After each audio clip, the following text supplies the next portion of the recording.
আমাদের, আমরা জবাব চাই। কখন আমরা জবাব পাবো? আমরা বডি আজকে 3 দিন আমরা বডি সৎকার করবো। ওনারা বলছেন রিপোর্ট দেবে, সঠিক কোনো উত্তর দিলে আমরা ভিডিও ক্যামেরা দেখাতে হবে, বডি পাস কটা আছে দেখাতে হবে ওনাদেরকে। আমরা এমনি ছাড়বো না। আর আমাদের চোখও চাই, আমাদের চোখও চাই। আবার সেটেলমেন্ট রিপোর্টটা পুরো দেখাতে হবে। ওনারা কি বললেন যে চোখ রয়েছে বা দেহের কি দেখেছেন প্রাথমিকভাবে দেখাবে? ওরা পুরো ভিডিও ক্যামেরা করে আমাদের সবকিছু দেখাবে, প্লাস আমরা যদি চাই আমাদের একটা ক্লিপ ওনারা দেবেন। কিন্তু এনারা যখন ডাক্তাররা ভিতরে গিয়ে যখন এখানে অব্দি চলে গেল, আমরা এতবার জিজ্ঞাসা করার পরে আমাদেরকে ডাক্তাররা কোনো ছিল 12:30, এখন দুপুর 2টা বাজতে যায়, কোনো আমাদের খবর দিচ্ছে না। আমাদের বডি অলরেডি প্রত্যাহার করেছে। 3 দিন হলো জানানো হয়েছিল যে ম্যাজিস্ট্রেটের উপস্থিতিতে হবে, কিচ্ছু বলেনি, কোনো কিচ্ছু বলছে না। যে মানে কোথায় রিপোর্টে কি হলো আমাদের ঢুকতেই দিচ্ছে না ভিতরে, শুধু ওয়েট করুন বলছে। হ্যাঁ, সব ঢুকে জানানো হয়েছিল যে ম্যাজিস্ট্রেটের উপস্থিতিতে ভিডিওগ্রাফি করা হবে। কিছু জানতে পারলেন? কিচ্ছু বলেনি, কোনো কিচ্ছু বলেনি। এটাই সত্য যে পশ্চিমবঙ্গে এখন লেখাপড়া করে কারোর সরকারি চাকরি হয় না, মারা গেলে বাড়ির কোনো ব্যক্তির সরকারি চাকরি হয়।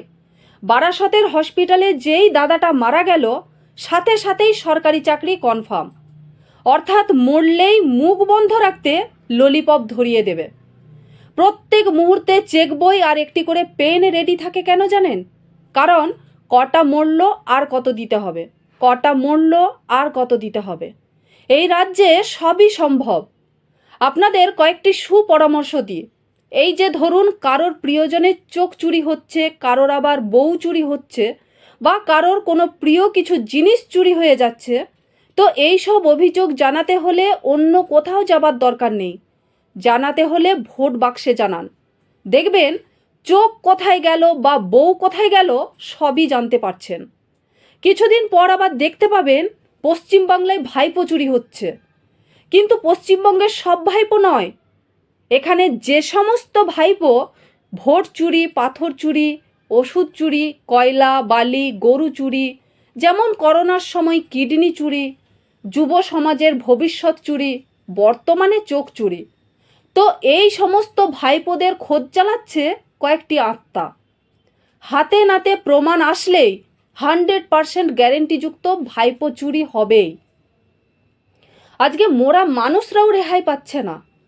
চোখটা ইঁদুরে তুলে নিয়ে চলে গেছে, ভাগ্যিস দেহটা যে আছে এই যথেষ্ট।